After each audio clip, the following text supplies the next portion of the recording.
السلام عليكم، اهلا وسهلا بيكم معايا في قناتي ستيب باي ستيب. معاكم ميس شيماء. النهارده ان شاء الله هنكمل شرح منهج كونكت بلس برايمري 3 او جريد 3 او الصف الثالث الابتدائي ترم 1 الترم الاول. بنشتغل في يونت 3. وصلنا لبيج 37 in students book. بنشتغل من كتاب الوزارة او الكتاب المدرسي. لو أول مرة تشوفنا ما تنساش تروح على زرار سبسكرايب، تعمل لنا سبسكرايب أو اشتراك في القناة. ما تنساش كمان تفعل زر الجرس علشان يوصلك نوتيفيكيشن إن درسنا الجديد نزل وتقدر تتابعه. لو استفدت مننا اعمل لنا لايك وشير وعرف الناس على قناتنا، قناة ستيب باي ستيب التعليمية. ما تنساش كمان تتابعنا على الفيسبوك على صفحتنا كونكت بلس. رابط البيج بيبقى موجود في الديسكريبشن بوكس أو صندوق الوصف أسفل الفيديو. أوكي. Open page 37 in students book. Reading قراءة. Exercise 1 listen and read. Number listen استمع and read واقرأ. Number رقم. اوكي تعالوا نشوف الريدنج بتاعتنا ايه. يا ريت يبقى معانا ورقة وقلم علشان نكتب النيو vocabulary بتاعتنا النهاردة. بيقول لنا It's important to eat the right food. It's important to eat the right food. من المهم إنك تاكل الطعام الصح. But it's also important to look after food to keep it fresh and safe.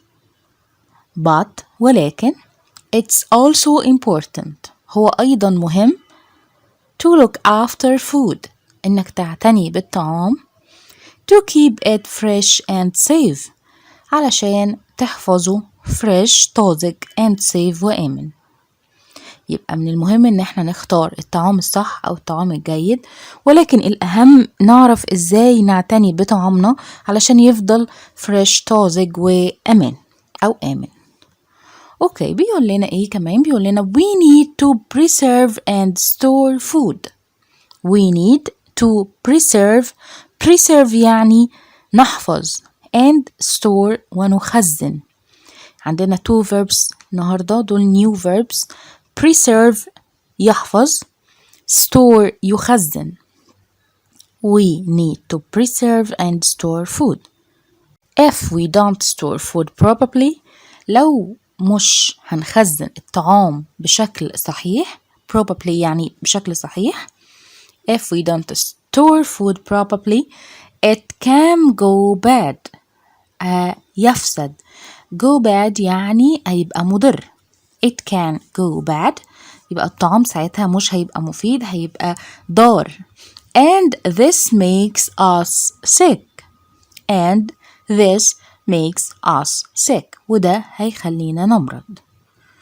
Now we can use fridges and freezers to store food. Now الآن we can use نحن نعرف أو نقدر نستخدم fridges الثلاجات and freezers المجمدات أو الفريزرات to store food علشان نخزن الأطعمة. يبقى كل حد مننا عنده في بيته فريج ثلاجة أو فريزر لتجميد أو حفظ الأطعمة. These need electricity to work. الفريجز والفريزرز بيحتاجوا electricity كهرباء علشان يشتغلوا. Okay.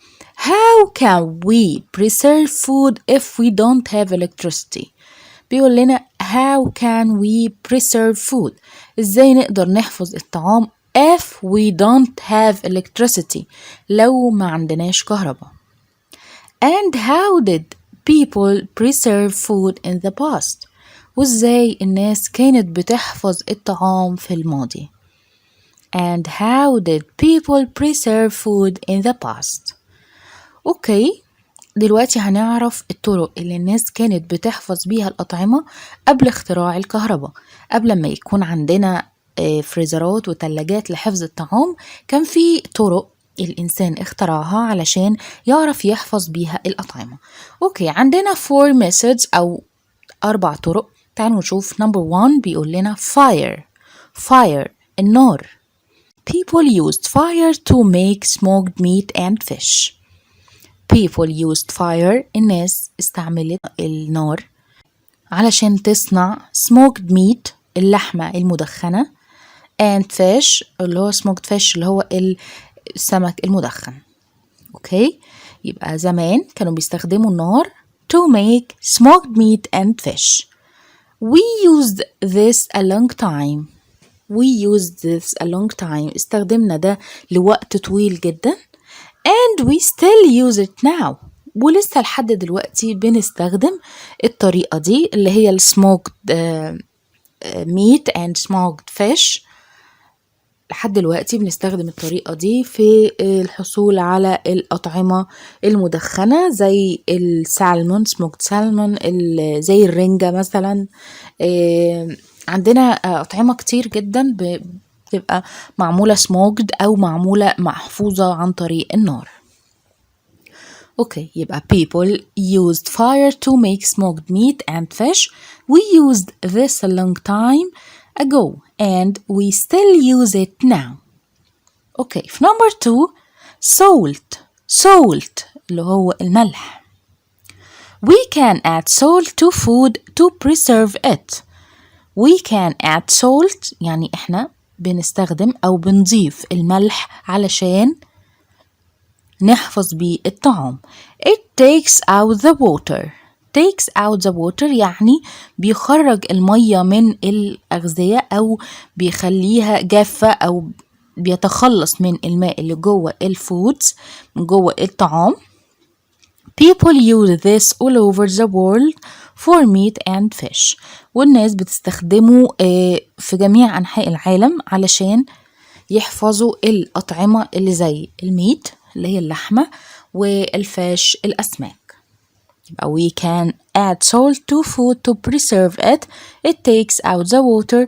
people use this all over the world for meat and fish. number 3 drying اللي هو التجفيف. we can dry fruit in the sun.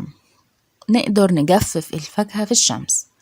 dried apples, figs, grapes, bananas and mangoes are delicious.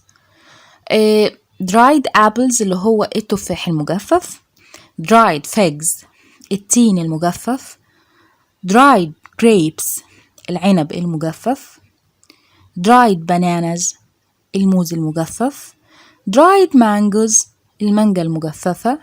are all delicious كلهم طعمهم شهي ولذيذ. when we dry fruit it takes out the water and keeps the nutrients. لما بنجفف الفاكهة it takes out the water بتخرج المية اللي جواها برا الفاكهة وبتحتفظ بالعناصر الغذائية المهمة. when we dry fruit it takes out the water and keeps the nutrients. the fruit is sweet and delicious. الفاكهة حلوة المذاق و delicious يعني شهية أو لذيذة. and it's healthy because we don't add sugar. وكمان صحية جدا علشان مش بنضيف لها سكر، لا احنا بنعتمد على السكر الطبيعي اللي بداخل الفروتس. يبقى drying we can dry fruit in the sun. dried apples, figs, grapes, bananas and mangoes are all delicious. when we dry fruit it takes out the water and keeps the nutrients. the fruit is sweet and delicious and it's healthy because we don't add sugar. okay, في number 4 containers اللي هي الحاويات. there are different ways of storing food in containers. يوجد العديد من الطرق المختلفة لتخزين الأطعمة في الحاويات أو الأوعية. أوكي، هناخد 2 ways. زير pots اللي هي الوعاء الفخاري أو الزير. thousands of years ago منذ آلاف السنين people invented their pots to keep food fresh. invented يعني يخترع. people invented الناس اخترعت their pots الزير أو الوعاء الفخاري اللي اسمه الزير to keep food fresh علشان يحفظوا الطعام طازج. The food is inside one ceramic pot. بنحط الطعام inside يعني بداخل one ceramic pot اللي هو وعاء فخاري مصنوع من السيراميك. This pot is put inside a bigger ceramic pot. والوعاء ده بيتحط جوه وعاء سيراميك برضو تاني بس أكبر منه.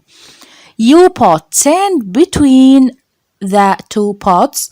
وبنحط رملة بين الوعاءين، يعني احنا بنجيب وعاء من السيراميك بنحطه جوه الأكل اللي عايزين نحفظه، بنحطه جوه وعاء تاني أكبر بيبقى فيه مسافة بين التو بوتس أو الوعاءين.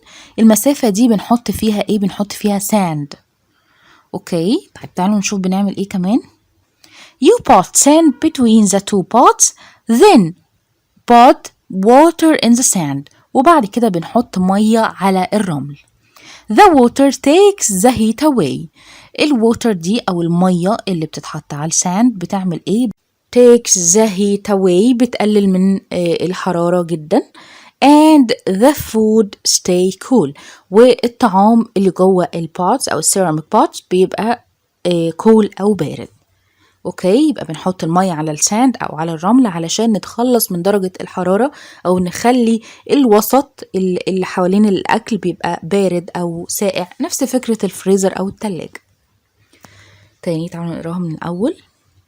الزير بوتس بيعمل ايه؟ بيقول لنا thousands of years ago people invented their pots to keep food fresh. The food is inside one ceramic pot.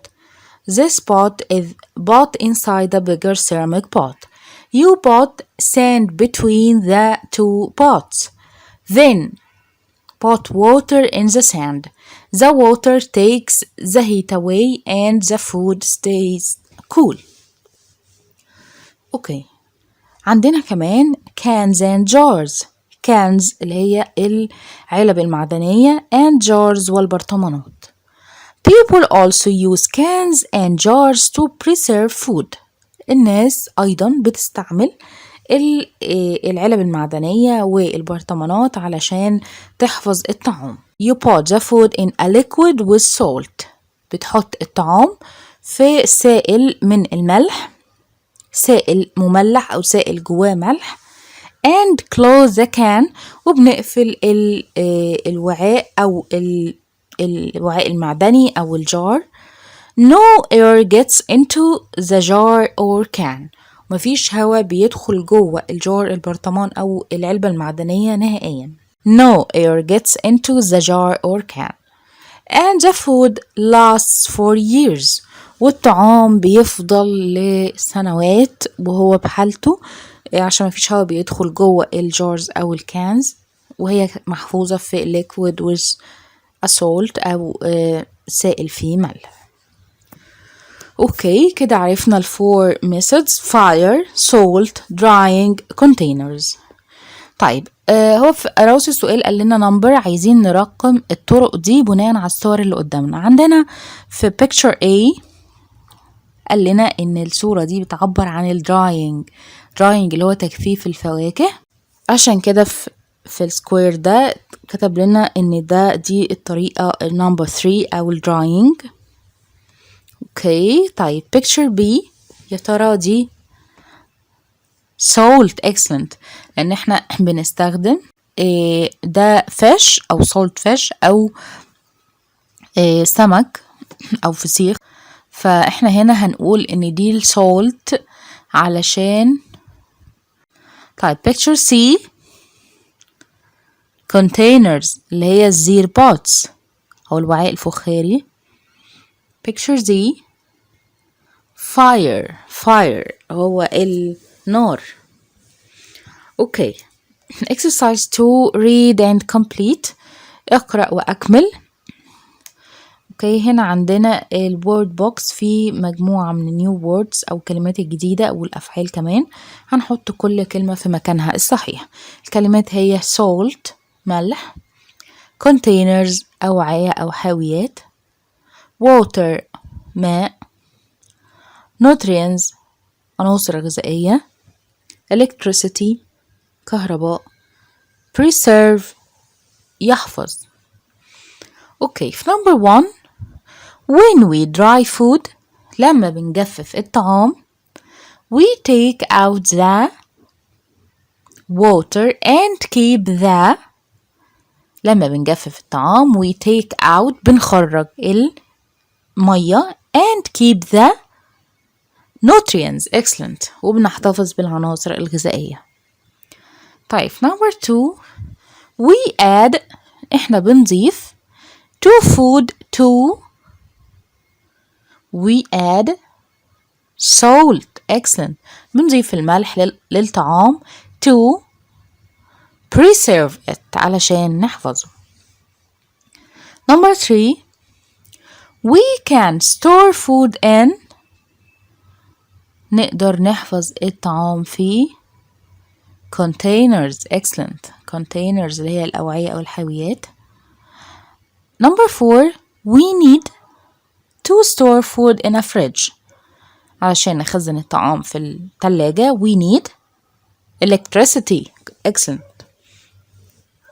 طيب exercise 3 think and answer think and answer فكر وجاوب. في number 1 do you have smoked or dried food at home هل لديك smoked or dried food أطعمة مجففة أو مدخنة في منزلك. does it taste good هل طعمها جيد. كل واحد هيجاوب على طبعا هنحصل على إجابات مختلفة. بيسألك بيقولك عندك في البيت smoked or dried food at home يعني عندك أطعمة مجففة أو مدخنة. في number 2 what food do you have in cans or jars what food ايه هو الطعام اللي عندك محفوظ في cans في علب معدنية أو jars أو برطمانات. برضو هنحصل هنا على أجوبة مختلفة. اوكي، يبقى النهاردة كان عندنا أفعال جديدة زي preserve يحفظ، invented أو invent يخترع، والكلمات الجديدة طبعا احنا قلناها وأهمها الطرق زي الفاير salt drying containers زير pots cans and jars. اوكي كده خلصنا الليسن بتاعنا. اشتغلنا page 37 فقط علشان الدرس مليان كلمات جديدة ومعلومات جديدة وكمان new verbs. مش هنكتر اكتر من كده ان شاء الله. next lesson هنكمل page 38 هنتكلم عن الشجر وعن اضرار الشجر وكمان هناخد البروجكت اللي في نهاية اليونت وهنعرف هنعمل ايه في البروجكت بتاعنا. اوكي، لو استفدت مننا يا ريت تعمل لنا لايك وشير وتعرف الناس على قناتنا قناة ستيب باي ستيب التعليمية. ما تنساش كمان تتابعنا على الفيسبوك على صفحتنا صفحة كونكت بلس. كنت معايا أنا ميس شيماء. يا رب يكون الشرح واضح وبالتوفيق للجميع. جود باي.